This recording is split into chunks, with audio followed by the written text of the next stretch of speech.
All of us at Major League Baseball are very proud to play a small role in the evolution of the relationship between the United States and Cuba. I'd like to thank President Obama and the White House for all of the assistance that we received in putting this event together. I'd also like to thank President Castro, the Cuban government, and especially the Cuban Baseball Federation for their help. Last but not least, I'd like to thank Stuart Sternberg and everyone from the Rays for their great cooperation.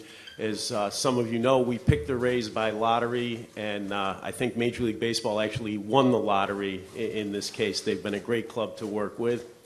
And most important, I know that we're going to provide a great show for the Cuban people tomorrow. So thank you very much. I had an opportunity to come to Cuba in December for the Goodwill Tour and was excited, was grateful for that opportunity. As we return now for this game tomorrow, to say we are humbled, we are honored for the opportunity is an understatement. Alongside Major League Baseball, the Tampa Rays, on behalf of the players, we are thankful for the opportunity and the experience that the game of baseball has provided us to be here today and to share in the love and passion that we have in the game, or for the game, over the next couple of days. As always, when we have an opportunity to enjoy the game, you leave a lot of the other things behind and can spend time sharing the passion that is the game on the field and off the field, and events like this give us another opportunity to do so. Cuba está lista. Cuba is already ready precisely to send its players to the Major League, and we don't have any difficulty. The difficulties are precisely the limitations that are currently in place.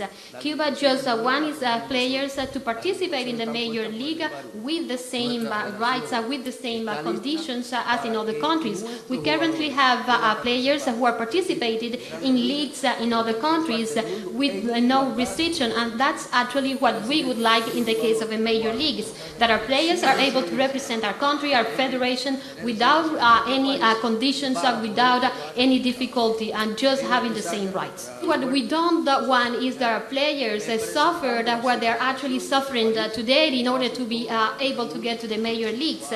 That is the illegal trafficking of players, and the result of unscrupulous people taking part in that situation. We are engaged in ongoing conversations about the issue of player movement between Cuba and the United States. It is a complicated issue that implicates policies that are far bigger than baseball, and there are multiple parties involved. My friend from the Major League Baseball Players Association, Major League Baseball, but obviously both governments as well. I would echo what the commissioner offered. It is a very complicated issue. I think we are all on the side of discussing the safest way for players to realize their dream, perhaps of playing in Major League Baseball. But again, it is a four-way negotiation or communication, and one that's very complicated and likely to take some time. I think both Major League Baseball and I don't presume to speak for the MLBPA, but I think the MLBPA as well, are deeply committed to the internationalization of the game. Most often, we think about that activity in terms of taking our product elsewhere to another country, but we're certainly open to the idea of playing games against international competition in the United States as well.